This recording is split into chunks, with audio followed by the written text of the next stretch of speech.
All right, folks, coming up on Roland Martin Unfiltered for Monday, March 25th, 2019. No, we're not leading with the Mueller report. Why? Nobody has read it. We're leading with Florida, where the Republicans in Florida are trying to screw the formerly incarcerated out of the right to vote. A Senate committee has voted to essentially slap a poll tax on all those formerly incarcerated, saying pay back all your fines and court costs before you can vote. That is not what the voters voted on. I told y'all Republicans were going to screw around with the right to vote. It was not going to be simple. We'll explain to you. Another cop acquitted on charges of shooting and killing a young black man, this time in Pittsburgh. Students today took to the streets to protest what took place. We'll talk with Rob Taylor, managing editor of the New Pittsburgh Courier, the new black newspaper there. He covered the trial. Also, a tragic end to the story of Columbus, Ohio activist Amber Evans. Her body was found over the weekend after being missing since January 28th. We'll talk to psychologist Dr. Jeffrey Gardier on the emotional toll on activists. We've seen a number of other activists across the country take their lives. We'll talk about that with Jeff Gardier. Trump's Attorney General Bob Barr sends a 4-page letter to Congress with his own summary of the Mueller report. No one has actually read the Mueller report except the folks in the Department of Justice. So why are people assuming Mueller reported one thing when we actually don't know that? Trump is claiming total exoneration. Not so fast. We've got 3 lawyers to break it down. Stacey Abrams starts a new organization to get an honest count of people in the shadows for the 2020 census. That's needed because the Trump administration is trying their best to scare away Hispanic and other immigrants. Folks, nearly $1 trillion in federal spending hangs in the balance. And some ignorant frat boys playing at slavery. Get what you see the shocking video. More crazy-ass white boys. A new photograph of Harriet Tubman unveiled today at the National Museum of African American History and Culture. We live streamed it, and we'll show you that photo as well. It's time to bring the funk on Roland Martin Unfiltered. Let's go. He's got it. Whatever the biz, he's on it. Whatever it is, he's got the scoop, the fact, the fine. And when it breaks, he's right on time, and it's rolling. Best believe he's knowing. Putting it down from sports to news to politics. With entertainment just for kicks, he's rolling. It's on go, y'all. It's Roland Martin, Rolling with Roland now. He's funky, he's fresh, he's real, the best, you know he's Roland Martin now.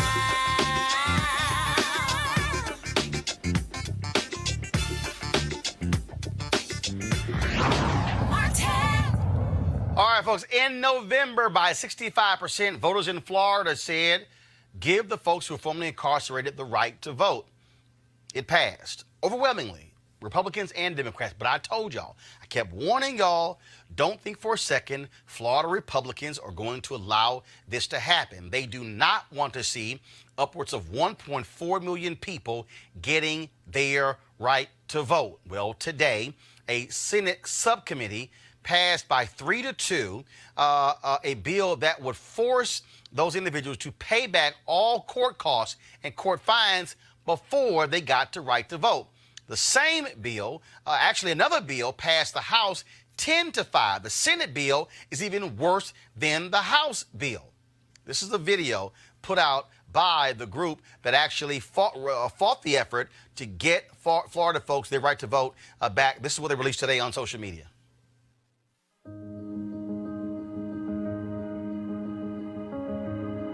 Amendment 4 changed everything for those of us on these steps. Last year we were here without a voice. This year we're here with a voice. And people want to know, hey, what are y'all doing while you're here? It's simple. The completion of sentence is an issue that's being debated, and we know that the standard already exists. And if there's a move to go beyond that, that is an unconstitutional move, and we will advocate against that.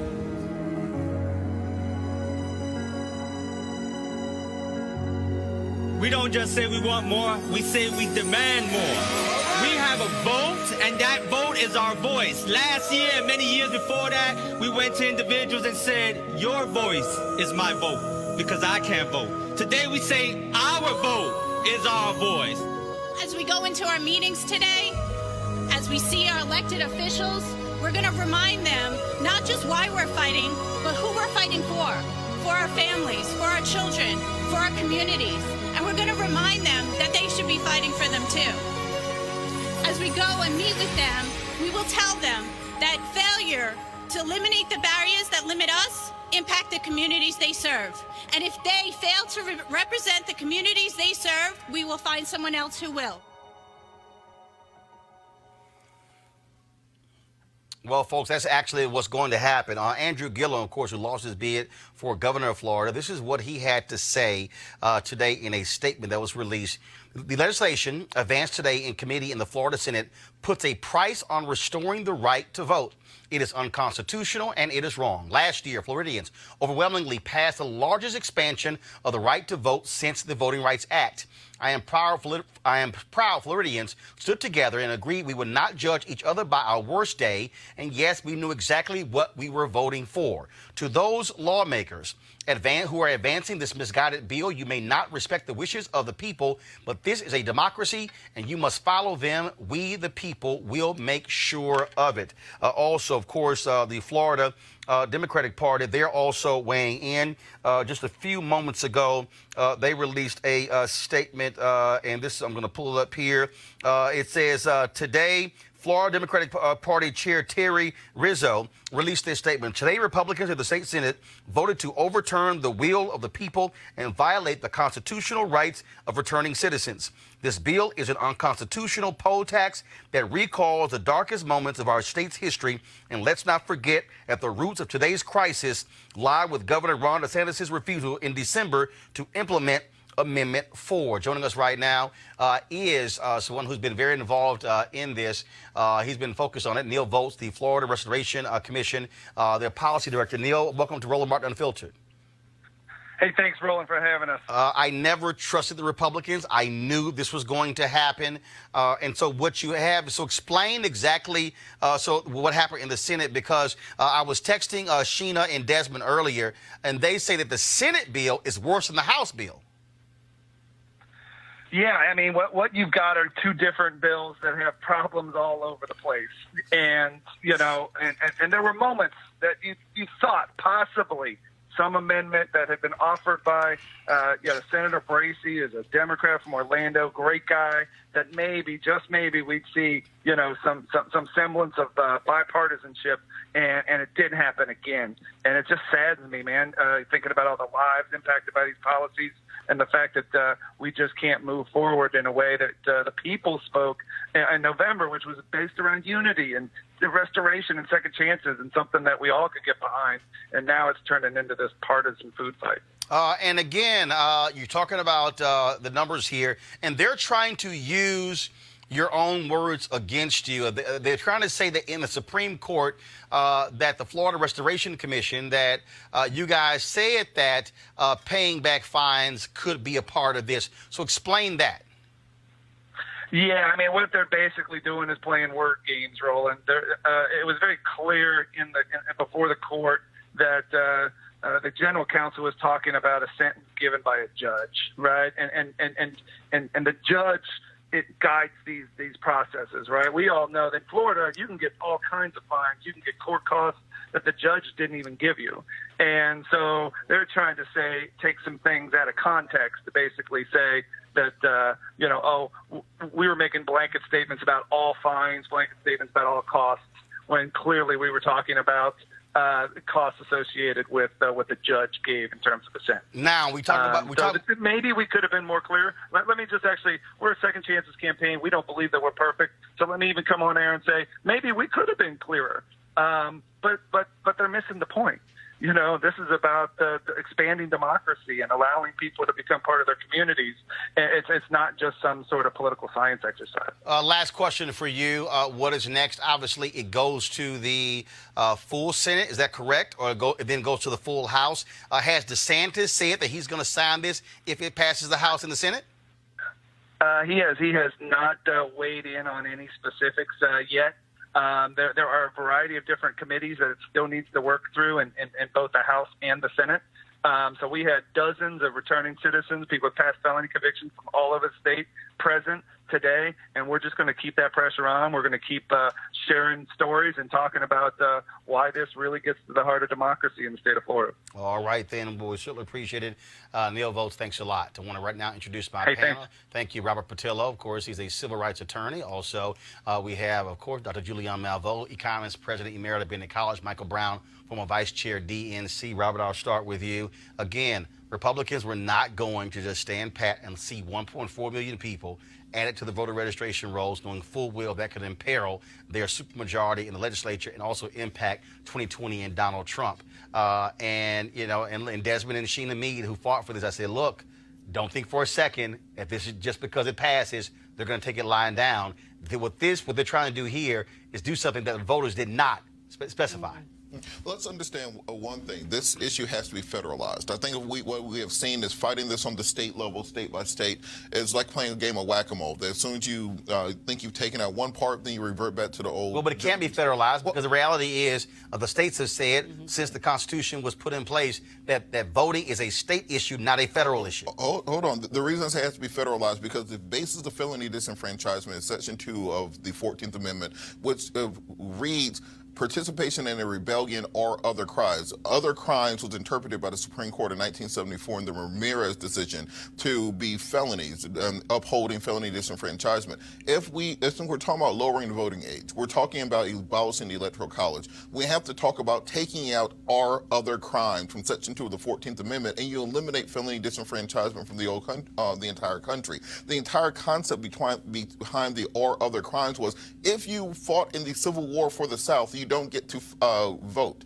That was the original intent of the drafters of the 14th Amendment, and that has never been addressed by any political party to fix a typo which has stopped tens of millions of black folks from voting for the last century or century and a half. So that's something, as we're going to this 2020 rubric and figuring out what the platform is going to be, that has to be part of what we're discussing. We're talking about all these other high-minded issues. Eliminating 3 words could put millions of people back on the voter rolls as soon as it's done. But the problem, Julian, you've got a conservative Supreme Court. You got Trump trying to put as many federal judges on the bench as possible. That's not what they want to see. And what you've consistently seen here are Republicans who are trying their best to, frankly, shrink the number of voters.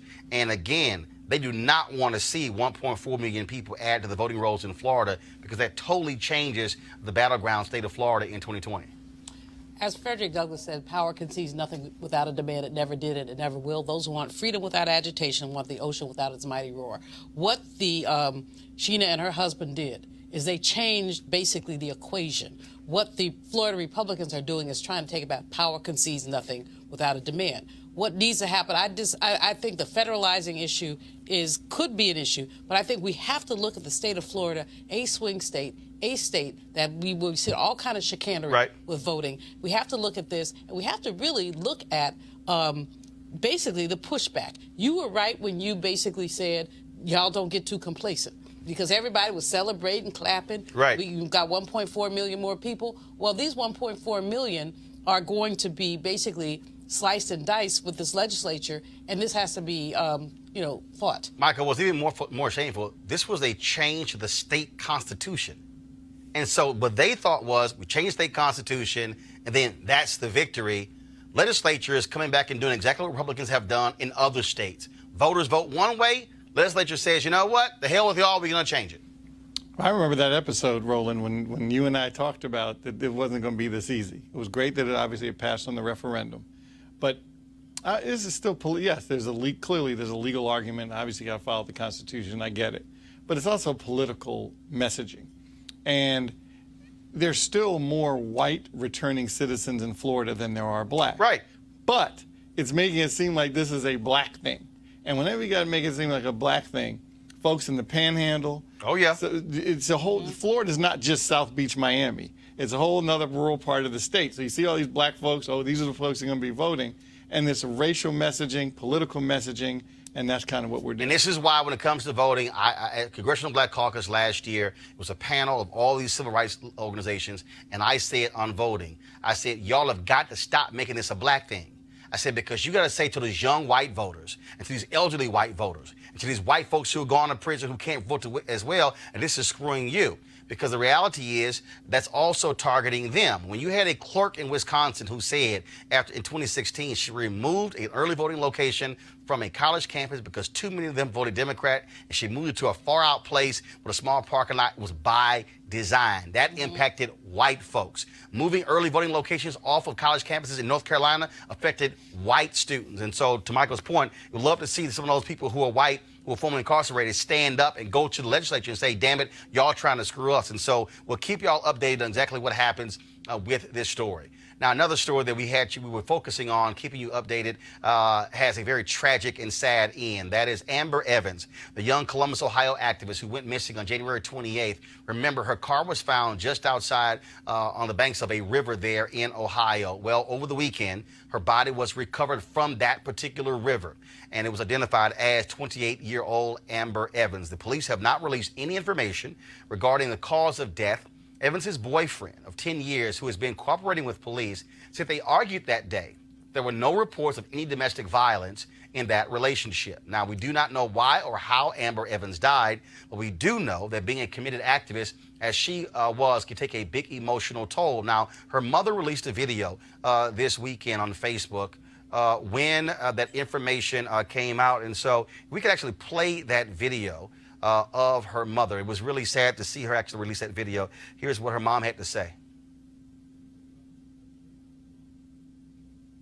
All right, so in a sec, so what we'll do is, folks, we'll try to pull that video up. It was really a troubling video, and it was a sad video as well. And the reason this story is so hard is because previously in Ohio, there was a black activist who took his own life. We've seen stories out of Ferguson where a variety of African Americans have actually been shot and killed, some who also took their own life as well. There are other stories that we've been reading about. Ashley Yates, a prominent activist who was in Ferguson, who's now moved to the Bay Area. She's talked openly on social media about being an activist and how it has been such a traumatic and emotional toll on her as well. So they're telling me we don't have the video of the mother. Here we go. I just want to go on Facebook and let you guys know that we find it so disrespectful that people are trying to capitalize and get recognition off of the news that we just heard about my daughter. It's a shame that you guys can't even give us a moment to just take it in, just to breathe. I'm getting phone calls after phone calls, and I understand people are concerned. I understand that people care. I understand that people want to let us know how they feel. But what about how we feel at this moment? I hear that Channel 10, 6, and 4 have all gone on to tell you guys that yes, my baby's gone. And it is true. So what are we supposed to do with that at this moment? Is we're supposed to gather with our family, with my children. Even though I asked social media not to be blasted with stuff, to give us time. I asked the media to give us time. But yet, and I even got a call from Channel 10 asking me how I felt about them airing it, and they still went on and did it anyways. I asked for just a moment of time to ourselves so that my family could be able to all find out, so that my family could be able to take that moment to just come together and love, and friends to come by and family to come by and just to sit and be with each other. But no, everybody still wants to do it. I want to go to our panel here. Dr. King, when he was assassinated, doctors said that his heart literally was that of a man almost 70 years old. I cannot remember her name right now. She was the white mother who was protesting the war. And it was like 3 straight years during George W. Bush's presidency. And then she said, you know what, I got to step away from this. The average person out there, we're watching these activists and we're seeing them and we're seeing them at news conferences and at rallies and leading protests, not understanding what's happening behind that. Yeah. The number of individuals in Black Lives Matter who've talked about sleeping on the couches, losing their apartments, the health issues they have, the trauma, the PTSD, having to deal with another case, being triggered by videos. And so we don't necessarily understand how major this is and how impactful it is on the lives of the individuals who are fighting these issues. Roland, you know, the stress will kill you. Simple stress will kill you. These folks are under enormous stress, and they're young people who are making a difference, but they're making a difference often without being affirmed. Many of them don't have full-time jobs. How do they live? I mean, they talk, you know, the couch surfing, you know, they're going from city to city. You know, you talk to some of them, their commitment is unassailable, but the stress is also inexplicable. And I think that there's not enough empathy for them and not enough empathy for the ways that they live. We saw with the, after the Parkland, two young people. Now we have two partners who committed suicide. There also were students at the Columbine who survived, who also committed suicide as well. And this is a combination. And then today, at a town hall in Connecticut, the father, one of the Sandy Hook children, he committed suicide at the town hall. And, you know, again, we're not dealing with the stress of what these people have to deal with. And as I said, stress will kill you. These are very young people who have not fully formed their identities, but they're stepping up. I want to pull in Dr. Jeffrey Gardier, who joins us right now. So, Dr. Gardier, a lot of these activists, young folks who saw an issue, they want to get involved. Then all of a sudden, it continues and it continues, and they look up, and it's a year or 2 or 3 years later, then all of a sudden, it comes crashing down on them. I remember reading Harry Belafonte's autobiography, his memoir, where he talked about sending John Lewis and Fannie Lou Hamer and some other activists to an African country on vacation because they need to get away. And for a lot of people, we don't think about the need for activists to get away because of how stressful and difficult this work is. That's right, because it's not just about being able to get a message out there. In many ways, maybe their catharsis, especially when we're looking at the youngsters involved in Parkland, that massacre. But once they are out there, they're up against not just getting a message out there, they're up against trolls, internet trolls. They're up against politicians who are dead set against what it is that they're doing. They're up against populations of people who see them as enemies. They're up against conspiracy theorists. So the stress and the pressure, as Julianne Malveaux has said, is just absolutely enormous. At the end of the day, these are still children. And I think many of us fooled ourselves into thinking, we got the formula. The formula is if they've been through one of these shootings and they become activists, that will do it.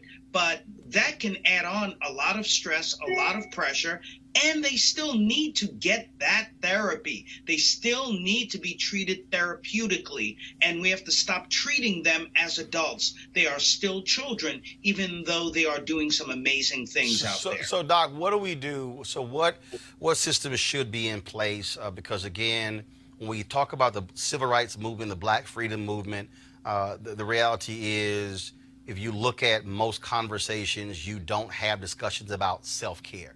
They were just figuring out as they went along.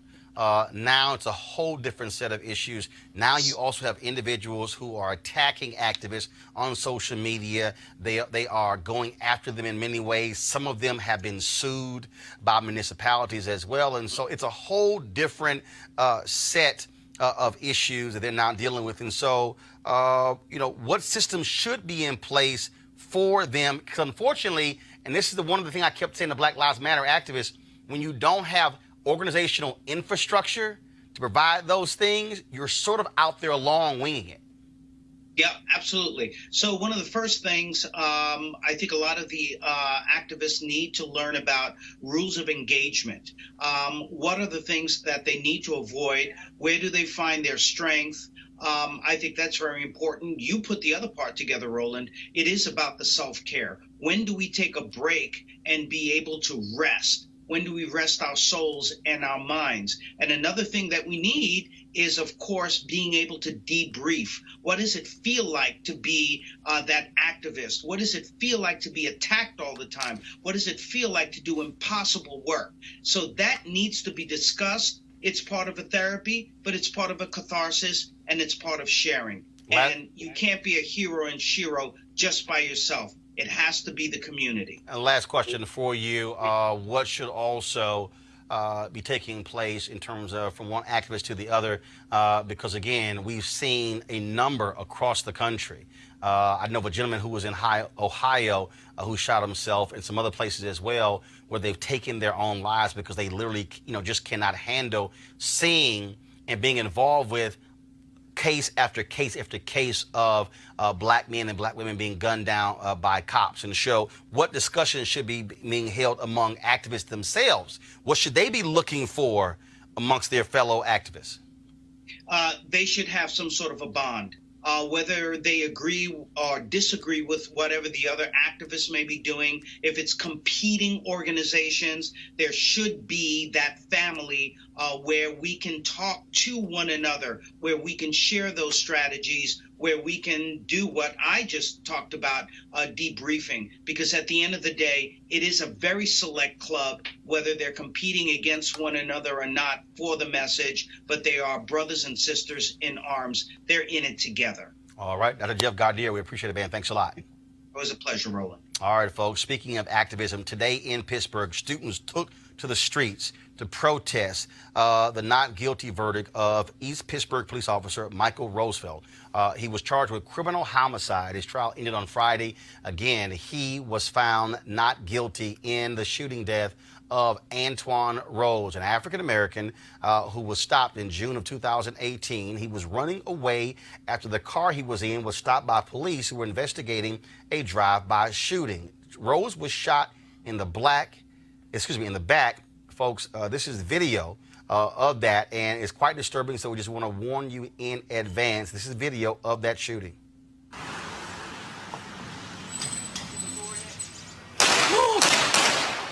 Why are they shooting at him?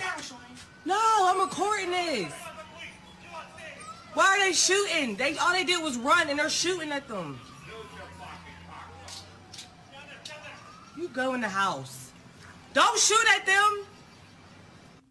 Antoine Rose, again, was 17 years old. Joining us is Rob Taylor, managing editor of the New Pittsburgh Courier, black newspaper there. He covered the story. Rob, the jury found this officer not guilty. What was the rationale? That, he feared for his life? Rose was running away. Well, nice to be on your show, Roland. I think Roosevelt, he testified on the third day of the trial. So the trial, which, all of us here in Pittsburgh have been anticipating for months, ever since the incident happened in mid-June. So the trial began on March 19th. He testified. Not many people knew that he was going to take the stand. So he testified on Thursday, March 21st, and he went up there and said that he thought, and as I see it here, I thought that one of them was pointing a weapon at me. I quote again, I thought one of them was pointing a weapon at me. So what happened there, as you may have seen in the video, there were three men in the car. Right. A man who was, a jitney, which, Uber, so to speak, take people around who need to get where they need to go. Who knows if the driver knew that there was going to be a drive-by shooting about to happen? The man in the back, I don't think you've shown the video yet, but the man in the back, Zywan Hester, fired 9 shots out of the back window of the Chevrolet Cruze 15 minutes before Roosevelt pulled over this Cruze. So Antoine Rose was in the front right passenger seat. He did not fire any guns. He was unarmed when you saw him running. So in Roosevelt's defense, he's saying, when he had the first man, the driver, he ordered him out of the vehicle towards the ground. Roosevelt is testifying that he was focused on the man who was down. He turns, thought that he saw Rose and or Hester pointing a handgun, turns, and he says here, as I look at what he put, one of the suspects turned, pointed toward me with what I thought was a handgun. After thinking, I thought I saw a handgun, he says, I turned and fired 3 rounds. And he also said that he did it to protect himself and the community. A guy who was running away from him. A guy who you saw in the video running away. First of all, was there any body cam footage from the officers? To my knowledge, nothing. We have not seen any body cam footage. Actually, East Pittsburgh is where Ross felt he was just. I think it was his first day on the force. East Pittsburgh's a very small suburban community. It's the place of the original drive-by shooting was in North Braddock, which is just a few minutes from East Pittsburgh. They're neighboring suburban small towns, and we never saw any body cam footage. The East Pittsburgh Police Department, which I believe had about 8 part-time officers or something like that, they disbanded, so they are no more. So there's been a lot of complaints about, did the East Pittsburgh Police Department provide proper training? Why didn't he wait for backup? Backup was actually coming at the time when he fired the shots. So there's been a lot of debate about this actual police department. Got it. And if they trained him properly. Well, well, first of all, it's not stunning that you would see him say that he feared for his life. Also, we know so many other cases where officers fire guns at people who are running away, which still makes no sense because they're running away, and so how your life is in danger. We saw those students protesting today. Do we expect continuing protests to take place there in Pittsburgh? Well, as you said earlier today, it was a majority high school students. Our Pittsburgh public school system, they put out an email to all the media and everybody saying, if you get a excused absence from your parents, you can go down there. Whether they got them or not, who knows? The point was there were 1,500 people, vast majority high school students, college students, Duquesne University law students who I saw there as well, marched through the streets of downtown Pittsburgh, obviously disappointed, vehemently denying or not wanting to believe that this verdict could come. All right, then. Well, Rob, we surely appreciate it, man. Thank you so very much. No problem. All right, folks. Again, panel real quick. Look, this is, I'm not saying that body cams would somehow have convicted the police officer, but having body cam footage, you would have been able to see if someone turned to him with a gun and if that even existed. This is still why, and again, it's not a panacea, but that's why I don't care. And all these departments now trying to stop it. Every police department should have body cameras. Well, this is one of those places me and you have agreed on for years, which is that we have to have, going back to the same point, federalized standards, where the federal government needs to put out, if you're going to be a law enforcement officer in America, you have to be equipped with a certain amount of training. You have to be equipped with a body camera. You have to be equipped with the equipment you need to not have to murder people if you think you're a little bit scared. And if you turn it off, automatic expulsion. Absolutely. That's my problem. They'll turn it off. You got the video of the brother running, the young man running. Right. And so you didn't see him turn around. This guy said he saw somebody turn around. You didn't see him turn around. The training piece is the biggest piece here. He was on his first day or something, and he just feels like he was, at risk. But Roland, they had the foreman of this jury was African-American man, an older African-American man, retired. I don't want to call the man Uncle Tom. But what I would like to say... You just did. Yeah. No, I said I didn't want to. Okay, no, but what's the basis? What? What's the basis? Of me calling him Uncle Tom? Yes. Doing his Mr. Bojangles thing on camera. What did he say? He said, what would you do without the police? We need the police. So you have to give the police the benefit of the doubt because we need the police. He went on to say he knew the community was going to be upset, but you need the police. He said also because... Well, first of all, I can agree with all of that, but still say... Damn it, you're wrong for firing shots at somebody running away. But obviously he didn't. Okay, he I got felt it. that the firing of the shots was okay because he believed that the policeman was in fear of his life. He also said because the other two did not testify, one took the fifth, because the other two did not testify, he felt the jury had no choice, but they did have a choice. Okay, that is nuts. Michael, real quick, go ahead. I think the larger issue in this, it's trying to balance between... It sounds like what the foreman said about what the community needs policing clearly, is also the standard in the courtroom the laws have to change relative to how you convict police officers. It is they have a hook to hang their hat on pretty much every time. Every time. Oh, life in danger. Okay. I'm afraid for You're my good. life. You're good. I mean, that's what it is. Running, but I'm That's what afraid it, for my right. life. That's what it is. Real quick. Well, just tying this in with the last story about activists and the suicide rate, we have to teach these young people in the streets how to take that into city council, into the state legislature, get laws changed, because often what depresses you when you feel like nothing is happening, nothing is changing, teach them how to make a real change. Well, so real quick here, folks, breaking news. Go to my iPhone, please. This is from TMZ. Big W over DeRay McKesson. This is Janine Pirro on Fox News. Of course, DeRay McKesson sued Janine Pirro in a defamation lawsuit. She said on the air that he was to blame for the violence during a Baton Rouge protest. The judge ruled that she could not defame him because her comments were protected by the First Amendment. This judge, the judge didn't exactly paint a flattering picture of Pirro's commentary, saying Pirro's lack of temperament and caustic commentary is what she is known, celebrated, and frequently criticized for. He added, while the court might not agree with or condone her behavior or rhetoric, the law protects her expression of opinion. And so that was a defamation suit tossed out of court. DeRay McKesson filed against Fox News and Janine Pirro. Going to a break. When we come back, we're going to talk about the Barr report, not the Mueller report, because we haven't seen it or read it. That's next. Roland Martin Unfiltered. You're either going to help run it or they're going to run it for you. In order to get anything done in this world, we have to work with the system that's there. And you have to have the courage of your convictions. You may despise me, you may not understand my choice, but at least you can respect that I stood in it. If you're outside the mainstream, no one can push you aside any further. Life makes you jaded and it hurts you and it's painful. And we've had a lot of pain in this country. Trump can show up and say anything and they can just go, oh yeah. And the African American community was great to us. They didn't vote. You know, he just called you stupid. Did you hear that? But he's for us. Really? And they were just regurgitating the things that they had heard on a radio or in the barbershop or something somebody had told them. They hadn't thought about it. Democracy is in danger because people don't know how to think. I'm done with trying to convince people to try to vote for their, for their life. You have to run for your life. I'm gonna go try to get people who are open to it and lead them. I'm done with hope. Fuck hope. Bye. That's the good news. Hey fam, go check out Roland Martin Unfiltered, the blackest show on all of digital, cable, and broadcast. Check out our audio podcast. There's only one daily digital show out here that keeps it black and keep it real. It's Roland Martin Unfiltered. Press play.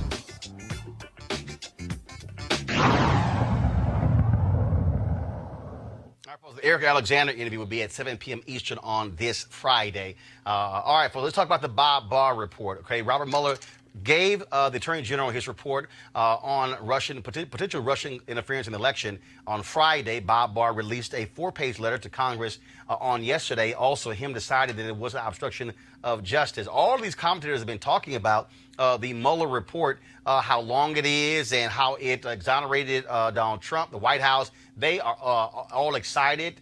It was supposed to be about, of course, whether or not Trump or members of his campaign conspired with the Russian government in the 2016 election. Now, Bob Barr says, Mueller says that they found none of that. And also, what's up with the obstruction of justice? Barr concluded there was no obstruction of justice. Now, no criminal charges, but no exoneration either this morning on the Tom Joyner Morning Show. I talked with A. Scott Bolden and Monique Presley about this very issue, and I asked Scott about Donald Trump's victory lap. Yeah, really.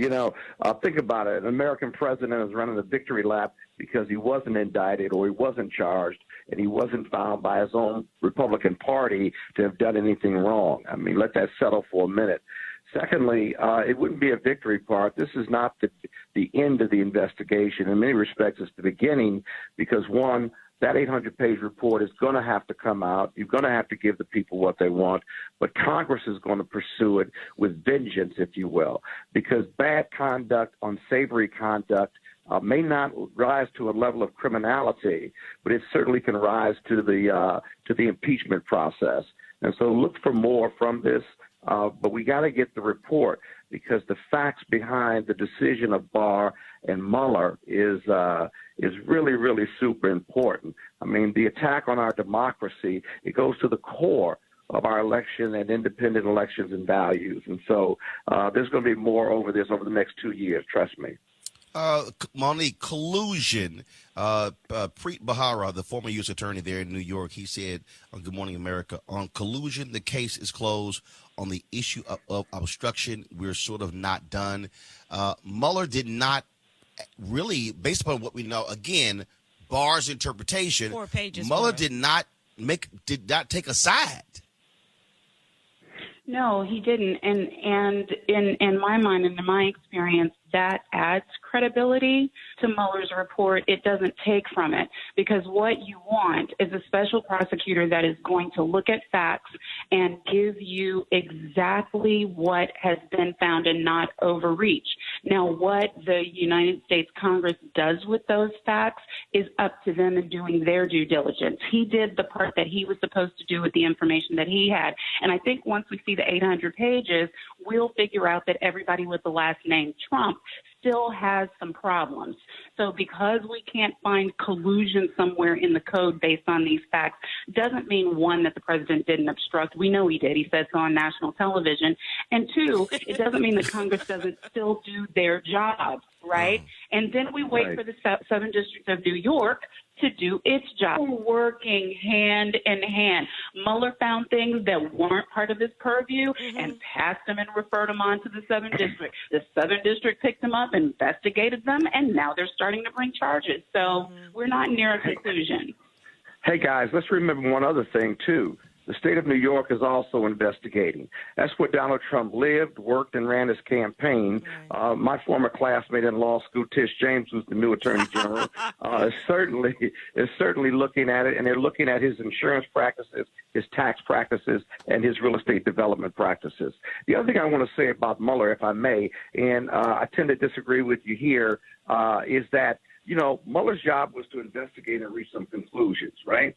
Obstruction, the charge, is one of the few, if not only, charges in the federal criminal code where you don't have to complete the crime. That is, you can attempt to obstruct. And I don't understand how Mueller concludes or is inconclusive on whether he even attempted to obstruct, because of what Monique said. We know what he said. We didn't have to interview him. He said it on national TV, and he fired Comey. And he can fire Comey to obstruct justice, even though he's got a right to do it. So there's more to come on this, and that's really where you're going to see the House focus on the facts in support of that. And perhaps if they get to impeachment, that'll be the leading charge for them if they decide to file those articles of impeachment. This is being framed now. So, Robert, I'll start with you. Again, all these people saying what the Mueller report says, in the Barr letter, he paraphrased, no complete sentences, paragraphs. We don't know what the hell Robert Mueller said. We have Bob Barr's interpretation of what Robert Mueller said.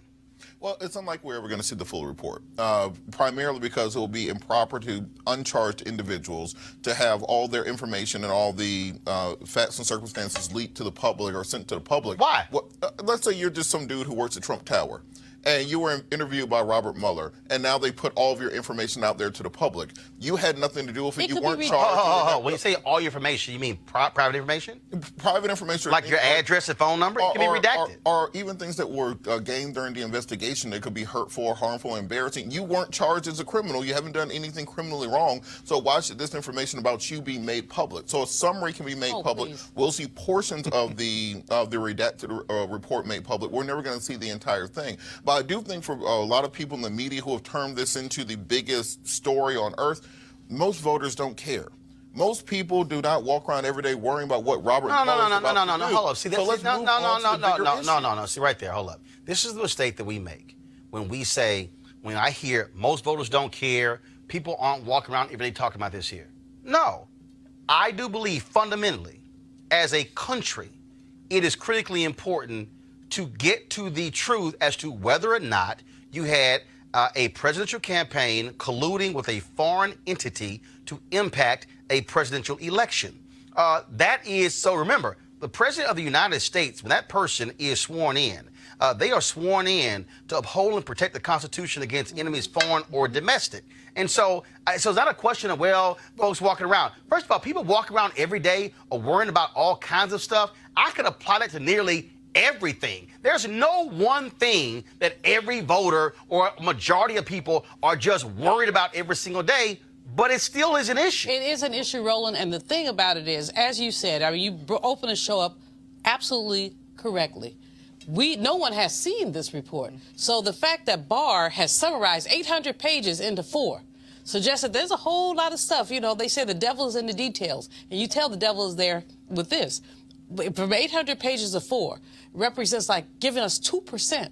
2% of what's out there, and his interpretation of the 2%. So people may not be thinking, this is not top of mind for everybody, but it is on their mind, because what we know is that our democracy has been compromised. We know that there was collusion. You say, someone's going to say there isn't, but the man said it himself on television. And Scott and Monique are absolutely right in terms of talking about the fact that Mueller has probably pushed things downstream to the southern New York district. But here's the thing. I'm concerned that there was some interference, because it seems to me that Mueller could have made more conclusive statements. And maybe he did, and we just haven't seen it. Well, here's the deal, Michael. I think what you have here is Mueller, whose job was to go through all of this and essentially hand this over to Congress. The thing that people I still keep missing, impeachment is not, and this is where the Trump people, for obvious reasons, kept trying to make this out to be a criminal issue. Impeachment is not a criminal issue. It is a political standard. The idea of obstruction of justice, this idea that, well, you can't indict a sitting president.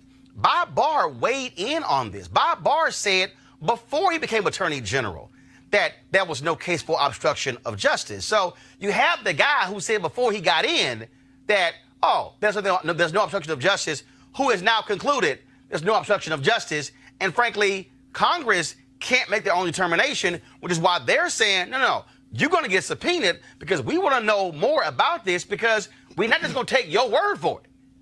Well, and unfortunately, I also don't buy the argument that you have to protect people that weren't charged. They weren't thinking about that with Hillary Clinton in Benghazi and Hillary Clinton in the email scandal. They put out every single possible document from that investigation. And want to go back. So Lindsey Graham. I don't buy that argument. Also, with the president, it seems to me if there was complete exoneration, they'd be like, you know what, release the whole darn thing. They don't want to release the whole darn thing. No. They don't want any breadcrumbs out there. In fact, today, Senator Mitch McConnell blocked Senator Chuck Schumer from passing something to say release the whole deal. Remember, the House voted 422-0 to release it. That's right. That includes Republicans. That's right. I wish that Mr. Mueller would have put in a sentence saying, related to obstruction, let Congress figure it out. But here's the deal, though. And that could be in there. We don't know. Correct. That could be in there. And that really is part of the issue, Robert, what we don't know. That the fact that we are being asked to take the word of a Trump appointee who wrote a document before he became Attorney General, basically saying this is a waste of time, it shouldn't be done, there's no obstruction. That's essentially making your mind up before you actually got to be the referee for a game. But this is the issue. We say we need to find out what the facts are. Robert Mueller's been investigating for 2.5 years. Right. We spent $35 million, 19 lawyers, hundreds of FBI agents, thousands of pages of documents. If that hasn't turned up the obstruction and the collusion that people are looking for, what else are we? Wait. But here's the problem, though. Mueller did not make an opinion on obstruction. Okay? His task was not specifically just obstruction. First of all, there are a number of people who he did get indictments from. Also, a number of people also convicted. The other issue that you have to raise is they asked the judge to delay the sentencing of Rick Gates until May. How do you stop an investigation and a sentencing for somebody is still 2 months away? There has to be a reason why you want a delay of a sentencing that says you still have some work to do. That makes no sense. Well, none of this makes sense, Roland. I mean, the fact is that Mueller has a reputation of being a Boy Scout, down with the truth, et cetera, et cetera, et cetera. So what he's reported, we don't know. We can speculate, but we don't know. We have these little 4 flimsy pages that have come from a Trump partisan who basically auditioned for his job with that memo. Auditioned for his job, put it out there. I don't think the president should have to face any consequences. So It doesn't make any sense, but I'm confident that Nancy Pelosi and the Democrats will continue to chip away at getting this whole report out to the public. Again, bottom line is we have not seen the Mueller report. We've seen Bob Barr's interpretation of it, so that's sort of what we have here. All right, folks, Stacey Abrams of Georgia has a new project aimed at getting an accurate census count in 2020. The new project is called Fair Count and wants to make sure that minorities, non-English speakers, and renters will be counted. Why does that matter? Well, the U.S. Census determines each state's voting power and each state's share of the nearly $1 trillion spent annually on health care, education, and other public services. All right, folks, we'll go to a break, and we'll be back on Roland Martin Unfiltered.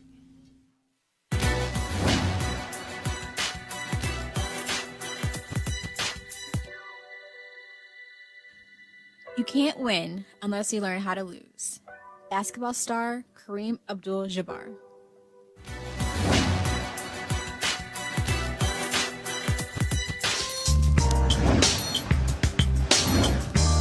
Huh?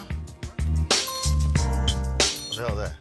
All right, folks, HBCU Giving Day. Philander Smith College is our pick today, founded in 1877, located in Little Rock, Arkansas. Of course, its president is an alpha man. Notable graduates include the U.S. Surgeon General, Jocelyn Elders, James H. Cone, Lottie Shackelford, Stephanie Flowers, and many more. If you want to support Philander, go to philander.edu, philander.edu. That's philander.edu. And I certainly had a good time when I was their commencement speaker, where I received the Ozell Sutton Award as well. And so the same day, Jocelyn Elders got the same award. And so glad to be there. And also Ray J is actually going to college there. That's one of the that's where he chose to go. And so we're supposed to have him and the president on the show soon. All right, folks, calling all HBCU alumni, students, and leaders, enter the Ford Motor Company HBCU Mobility Challenge and win $25,000 for your school. Building on their long-term support of HBCUs, Ford is looking to improve mobility in HBCU communities through innovative solutions. The winning program will receive a grant of up to $25,000 to implement their proposal. The deadline to apply is March 31st, 2019. Go to fgb.life. That's F right there, fgb.life for more information and to apply. Ford goes further in our community. We certainly thank Ford for being a partner of Roland Martin Unfiltered. No charcoal grills are allowed. I'm white. I got you, Carl. Illegally selling water without a permit On my property. Whoa! Hey! You don't live here. I'm uncomfortable. All right, white people, let me help y'all out. Black folks really don't like to hear about picking cotton. Just want to let y'all know that. Now, cotton picking on slave labor camps, also called plantations, pretty much wasn't funny. Wasn't funny then, not funny now, but got these white boys in a frat at the University of Georgia. Oh, they thought this was a laughing matter. Tell them to pick the cotton. Pick my cotton, bitch. I'm not black. Wait, say Pick what? my cotton, bitch. Pick my cotton, bitch. Pick my cotton, bitch. Well, you're not using the right words. Pick my... Do it, you won't. Wait, get a video of it. Pick my cotton, nigger. Well, the four frat boys used to be frat boys. They were expelled by Tau Kappa Epsilon. The chapter is also being suspended. The university condemned the action, but so far, those idiots are still in school. Yeah. I'm just saying. I mean, there should be zero tolerance for this nonsense. First of all, who is their mama and daddy? Who is their mama and daddy? Who sent them to school to think that they were supposed to do that? That's A. Oh, if they did it, because that's their mom and daddy probably said that's how they were raised. Like, it's all good. But the school should have a zero tolerance for this kind of stuff. This is 2019. I mean, come on now. This ain't 1964, anything like this. The school should be ashamed. The president should be ashamed. Student affairs should be ashamed. That's reprehensible. I went to a majority school. And the excuse I guarantee you they use, oh, we were drunk. And that's supposed to be the So you excuse. can't regulate your drinking? Of course, that's just ridiculous. That excuse is just ridiculous. But that's their excuse. Of course. Oh, we were drunk. We didn't know what we were doing. We were just having fun. I guarantee you that's what they said. When in fact, Robert, when you're drunk, actually, your real intent actually comes out when you're drunk. What's it called? Liquid courage. Liquid courage. And as a resident Georgian on the panel, having gone to plenty of frat parties at UGA, that is par for the course. There's nothing surprising about this. It's just the fact that this generation now feels the need to put every dumb thing they do on the internet. But that's the only reason this is coming to light. They've done worse and far. No. What he's saying is what I agree with. I agree. I have great appreciation, white people. I thank you. I thank you for recording this. Because what y'all have done is provided me a daily segment of crazy-ass white women and crazy-ass white men who do crazy stuff. In fact, we have so many videos of crazy-ass white women and white men, we can't even get to them every single day. We got to spread these suckers out. So I keep saying to all the white people in America, if y'all keep doing racist stuff, I want y'all to record it all. Because every time y'all do one of these and y'all lose your job, we're going to send a group of black people to apply for your job. And so I want y'all to keep doing it because y'all could end all black unemployment with your crazy asses. That's all I'm saying. A previously unknown portrait of Harriet Tubman was unveiled today at the National Museum of African American History and Culture. The founding director of the museum, Dr. Lonnie Bunch, he did the honors. And so check it out. 2, 3. Oh, it's gorgeous.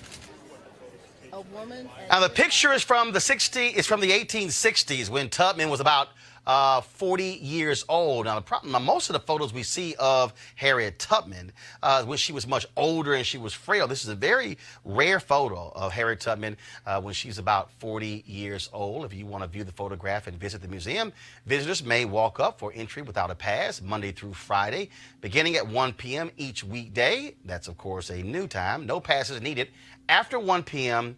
Monday through Friday, and so we certainly appreciate that. You know, I'll tell you right now, I have been, I've been to the museum several times. I've only been able to get through about 3 floors because for me as a student of history, I actually enjoy. I mean, I take my time and I'm really taking it in. And with people wanting selfies and stuff along those lines, you know, you can't. And so I need to go back to finish the other 7 floors. But it really is amazing when you look at the artifacts that are in there, but also the things that you just didn't know. You know, the economic history that's enshrined there is fascinating around the all-black towns. I mean, I thought I knew black economic history, and when you go down those lower floors, you just keep getting hit upside the head. One of my sisters came to D.C., and when they had the time passes, she said, give me a pass for every day. And literally, she went to the museum like it was her job. She went 10 o'clock in the morning, 9 o'clock, she's leaving the house. She was in line, and every day she was there all day. So I think she finally got it all. But one day she came back, and she's like, don't talk to me. And I said, what you mean don't talk to you? You living in my house.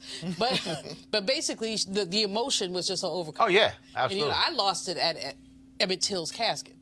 I lost it. I mean, I literally lost it. I just slid down to the floor and cried. Just the power of it. Everybody needs to see it.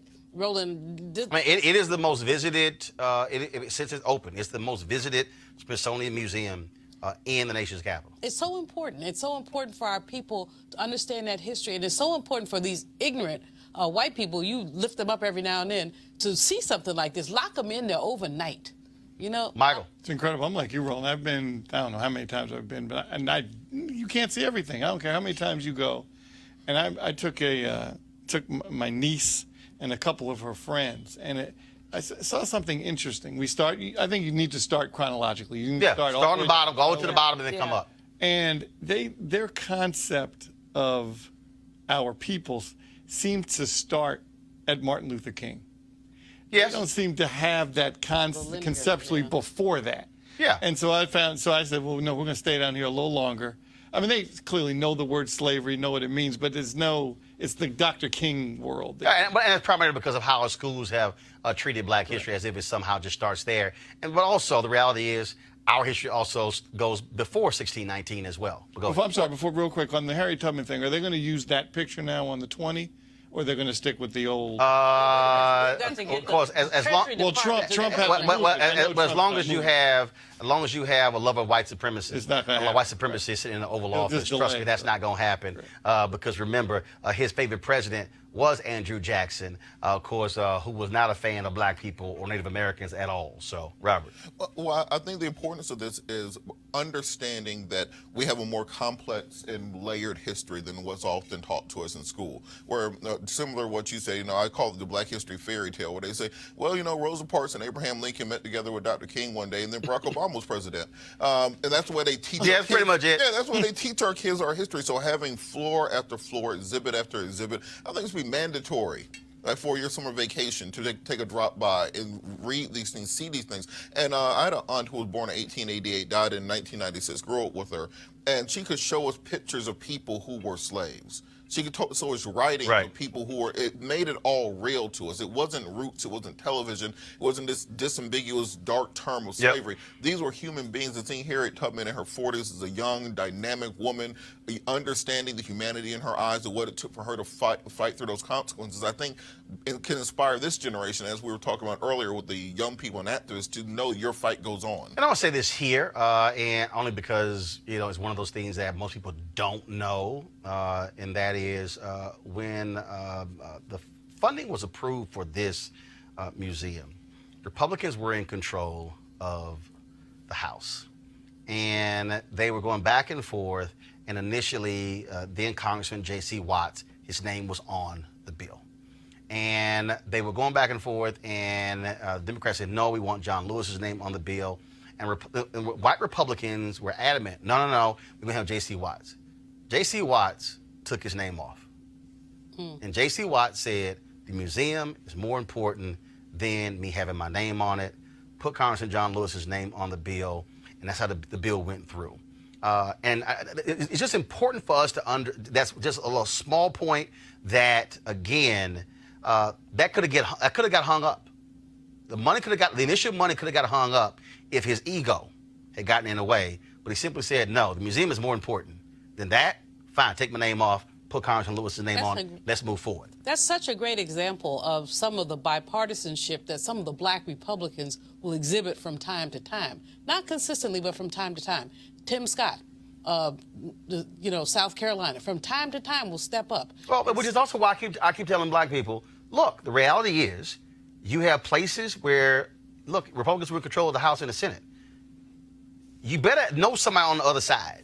And I would rather be able to know J.C. Watts then, or Gary Franks, or Will Hurd, or Tim Scott. You might disagree on 9 out of 10 things, but you may have that one thing you do agree with. But I'd rather have somebody on the other side who I can at least talk to, who know a little something about what I go through, than somebody who's like, I don't know what the hell you're even talking about. So, hey, folks, tonight, the History Channel, they have a documentary called Jesus, His Life. And I'll be one of the folks who's going to be tweeting throughout the first 2 hours of that particular documentary. And so I'll be joining, of course, my man Joshua Dubois and others as well. And so episode 1 is called Joseph the Nativity, and the second one is John the Baptist, the Mission. And so I'll be live tweeting that. Check out the History Channel, 8 p.m. Eastern, so less than an hour. So I'll see you guys in just a little bit. All right, folks, we got to go.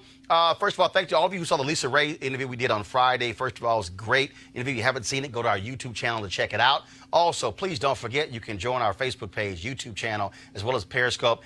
Turn on your live notifications on every time we go live, you actually see us. And last thing, if you missed, we only showed you a little bit of the video there. And I thought we were going to actually have more of a sound bite from Lonnie Bunch, but we didn't have it there. If you want to actually hear the program and Lonnie Bunch talk about this photo, go to our YouTube channel. We actually live streamed earlier the unveiling of that portrait. Why is that important? Look, there's only one show like this in America. It's a whole bunch of people who are sitting behind microphones, chatting about what other people do. We actually cover the news. We actually have covered the Amber Evans case. We had her mother on the show. You saw Jeffrey Gardier talking about black activists needing to have self-care. You see us talking about the Florida bill. That's why we do what we do. We need you to support us as well. Join our Bring the Funk fan club. Every dollar you give on our fan club, whether you give monthly, whether you give yearly, goes to support this show. Thursday and Friday, we'll be in L.A.